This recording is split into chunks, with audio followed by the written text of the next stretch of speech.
Hello and welcome to this video, which is entitled and which poses the question, mindful of what? I'm going to be saying a few things about the practice of mindfulness.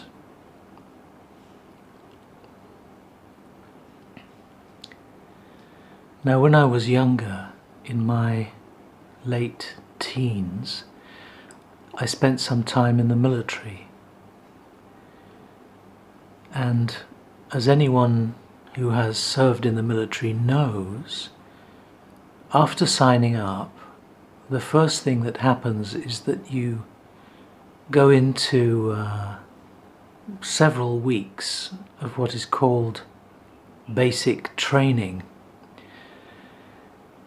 And this is a tried and tested approach which quickly instills discipline and obedience in you as both an individual and as someone working in a group. And this is drill. I'm talking about drill. Or in the UK, I think we call this square bashing. Because that's what happens. You spend your time on a square, on a parade ground, being drilled by a sensitive and caring individual who gently coaxes you into how to walk in perfect synchronicity and unison with other members in the squad, where arms and legs are moving in a perfectly choreographed way. It's called walking. You're being taught to be mindful of walking, and this gentleman helps you along the way. Don't stand there, Gorpin! Like you've never seen the hand of God before! Now, today we're going to do marching up and down the square!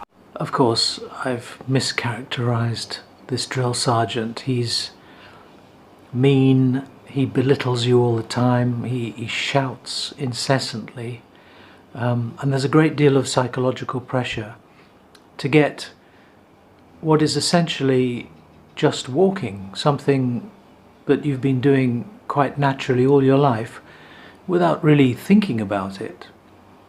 When you decide to walk, there is just a very subtle intention, and you walk. Now, because there is this immense psychological pressure on doing something that is essentially very natural, you can have some very uncoordinated results in the early days, and it's quite amusing. For instance, when you start marching from a standing position, the convention is that you always start with the left foot forward, never the right.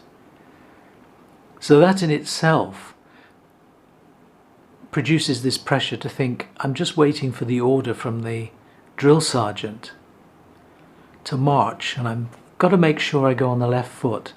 But then sometimes, because of this overthinking process, someone would move on the left foot, but the left arm was in the wrong position. So something like this would happen. The overthinking leads to a completely uncoordinated form of bodily functioning. These people are being mindful of walking. Now, of course, it's possible to be mindful of walking in a way that is completely coordinated, like Zen walking meditation. But essentially, what is happening on the marching ground and what is happening here with Zen meditation is the same. One is becoming consciously aware of performing an action. And this action, in this case, is walking. Now, this is how the practice of mindfulness is often described as being mindful of some kind of action that one is engaged in, to be mindful of the tasks that one is engaged in, or to be mindful of one's own thoughts.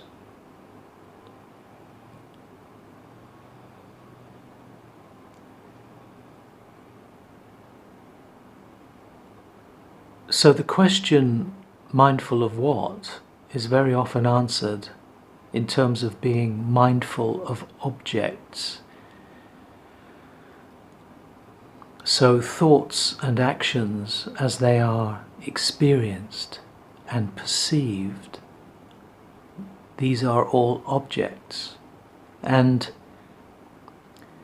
to be consciously mindful of an object means that one is creating a subject-object relationship.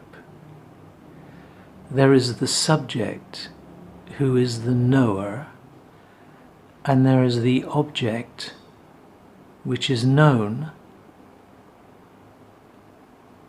and then there is this process of knowing.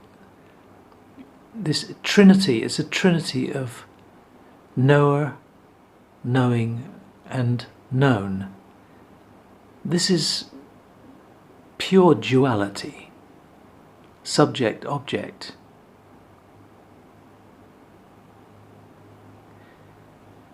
Now, while it's true that when we are walking, we are attentive to the walking, it is not true that we are thinking about each individual component of that process of walking.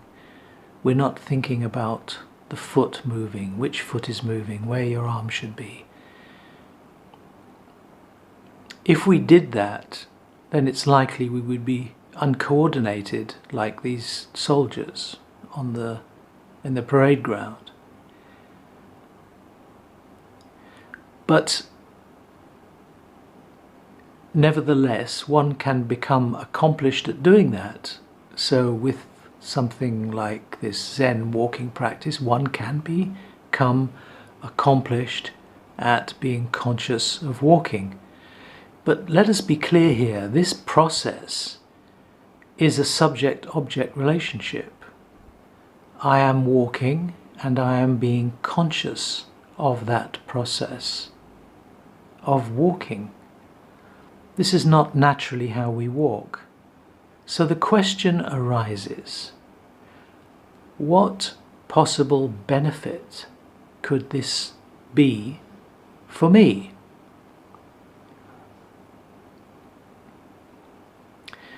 What we have to also ask is, should the practice of mindfulness be any different in its goal to what happens in a sitting practice, where one completely disengages with activity, where you switch off the phone, you go into a quiet room, and your practice constitutes the cultivation of awareness and stillness. If one is becoming still, you can become still in a sitting practice because there are no other distractions.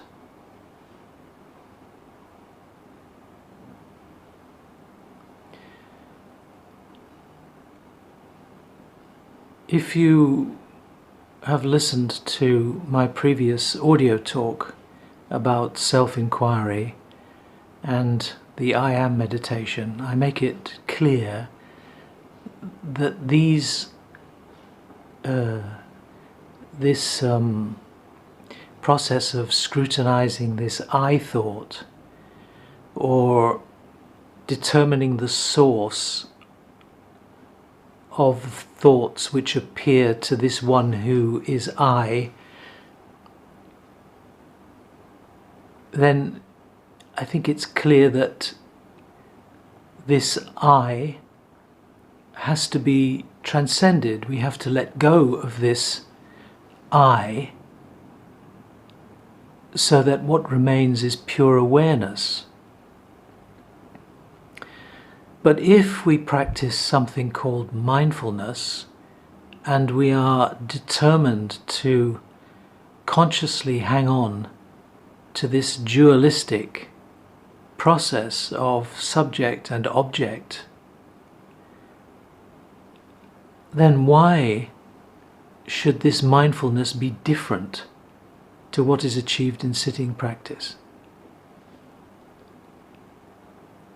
What is the benefit of being mindful of an object when in sitting practice we are trying to transcend the object and become still to experience objectless awareness?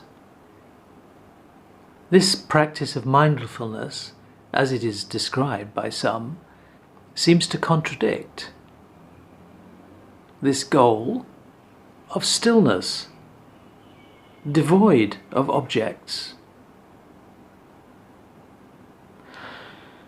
So I put it to you that the real practice of mindfulness is not to be mindful of objects. It is to be mindful of awareness.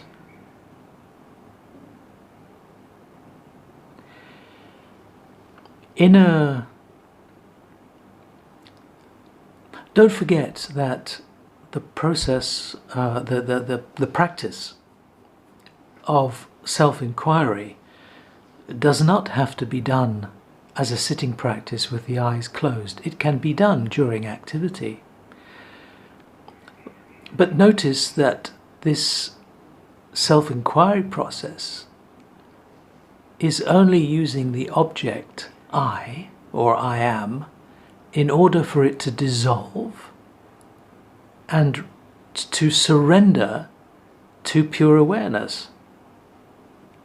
This is completely different to the idea of being very, very attentive to walking or making tea.